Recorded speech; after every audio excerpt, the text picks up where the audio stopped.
Hey everyone, my name is Jessica Reed, and I wanted to share with you just a real quick snippet of how to use Screencastify with parents. So let's get started.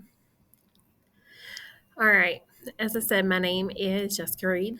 I'm a middle school special education teacher, and I teach 6 through 8 ELA resource, and I'm also do other several things, but Screencastify has become one of my absolute favorite apps to use. I pay for it every year for myself just because I feel like it's the easiest Chrome recorder we have to use.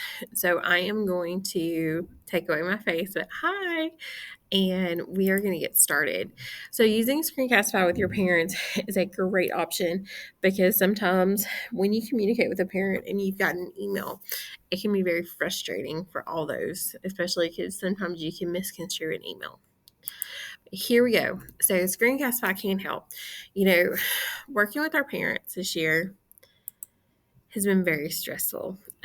This is the first year my child is actually in school. She's a pre-K, and it's stressful because I don't know what she's doing all day. I don't know. I know what's supposed to be happening, but I don't. And communication with her teacher is vital for me to see what she's doing. And so I can only imagine for some of our parents now, with the pandemic, how can we make this transition easier for everyone? Because this is such a transition year for all of us. Screencastify can help. All right, there are different ways. So one way is going to be a teacher parent conference. And this is going to kind of be the same theme that kind of goes through. But as of any type of technology, this is something that you have to introduce to your students, get them comfortable with Screencastify, and that way they can actually introduce it to your parents and vice versa. This is something that will take a little bit of time and effort on everyone's part, but maybe hopefully by your second 9 weeks or your quarter, it should be pretty good.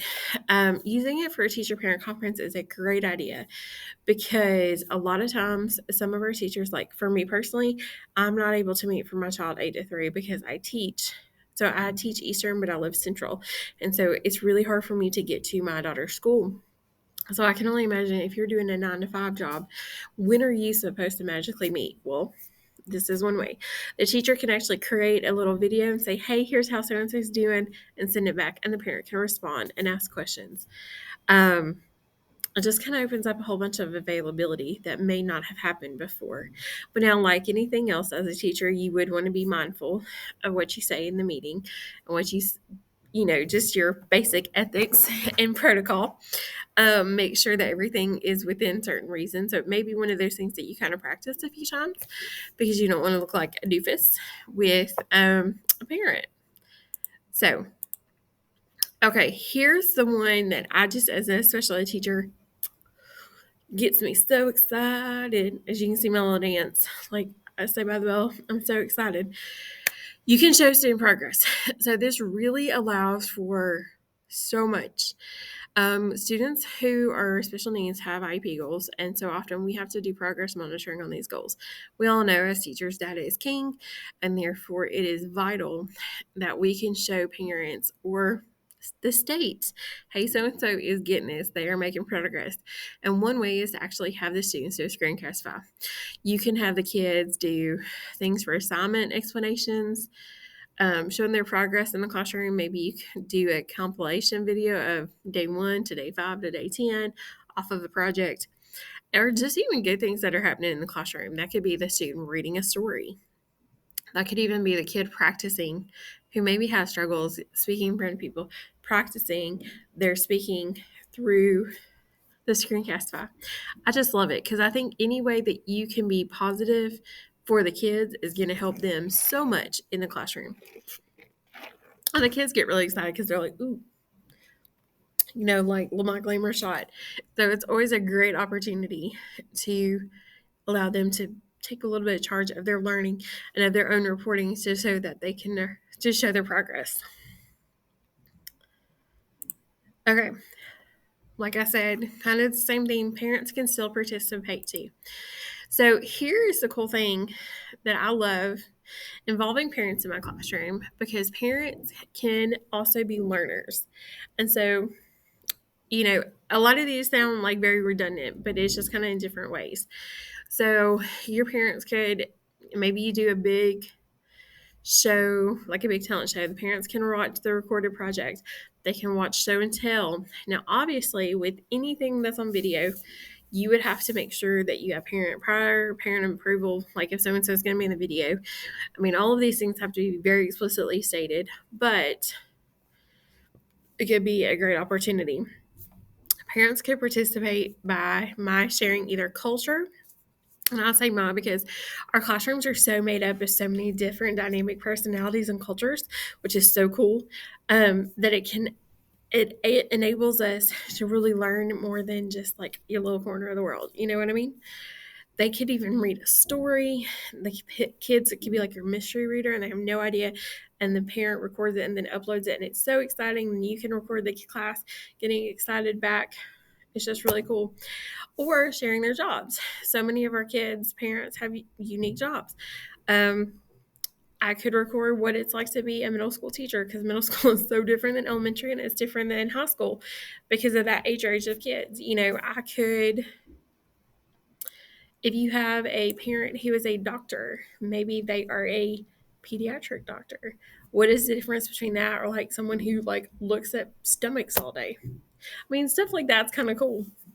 Having them participate in the career day, maybe because especially like with COVID, you know, visitor limitations have happened in the classroom and you're not able to bring somebody in. And so this kind of gives you a little more flexibility. Here's the other cool thing. And I know I keep saying that, but so coolness. Parents can actually help with assignments and with the other lessons. Now, what that would look like. So, say you have Google Classroom, and like my class this week, we're working on figurative language. So, right now, we're working on hyperbole, simile, and metaphor, and we're starting idioms. Say my class is a whole assignment about idioms. Well, I have a parent that looks and I was like, what the heck is this? The parent can then respond to me like, hey, Miss Reed, why are we talking about likewise raining cats and dogs? Isn't that a cliche? You know, what is the question? Or if you teach math, which is so common, you know, the kids like work through everything. Maybe even as a teacher, you've recorded, hey guys, that's how you do blah, blah, blah. And you post it to your Google Classroom and the parent sees it and they're like, I have no idea and I don't understand. Instead of sending you a mean text or an email, they could actually send you a response and be like, hey, I don't understand. Can you explain better how to do point A and point B? Or if it's an assignment that is a huge project, that could be something that they could also ask you more specific questions about. A lot of times when you can actually just see someone's face or just hear their voice or understand their emotions, it's so much easier to understand and to comprehend rather than constantly looking and seeking through email. Sometimes email is the devil, if you know what I mean, just because you don't know what could be said or what could be done. All right. Did you know that Screencastify is going to help you with communication? It's proven. If you and a parent feel comfortable with each other, they're going to trust you with their child and they're going to back you up. Now, if they have problems with you, bless it. You know, I mean, we all see Karens, especially on TikTok, where parents are me, me, me, me, me. That's not what I want for my classroom. I want my kids to know that their parents and I are on the same team. We're here to make sure that they learn, that they have fun, and that they become healthy, productive citizens. You know, if that means me recording videos and making sure that my classroom is going to become a better place for all.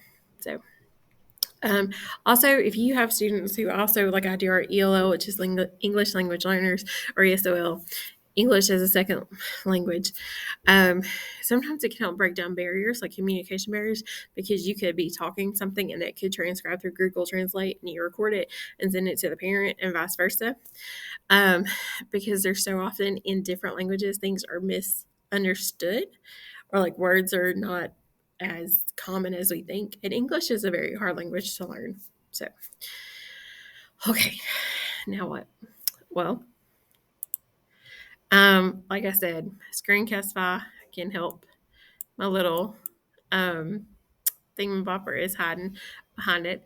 The Screencastify can help. Also, did you know that you can send a remind? Send a Screencastify with a remind, which is really cool. So you could do just a simple snapshot or a little video 30-second clip, send it, wham, bam, thank you, ma'am. Parents and teachers can respond back and forth on a Google Doc and just upload the video. Very simple, very easy to use. Just one of those things that you got to get in practice, and hopefully you learned some cool tips and tricks today. Thank you so much for taking the time to listen to me, to share you a cool little bit.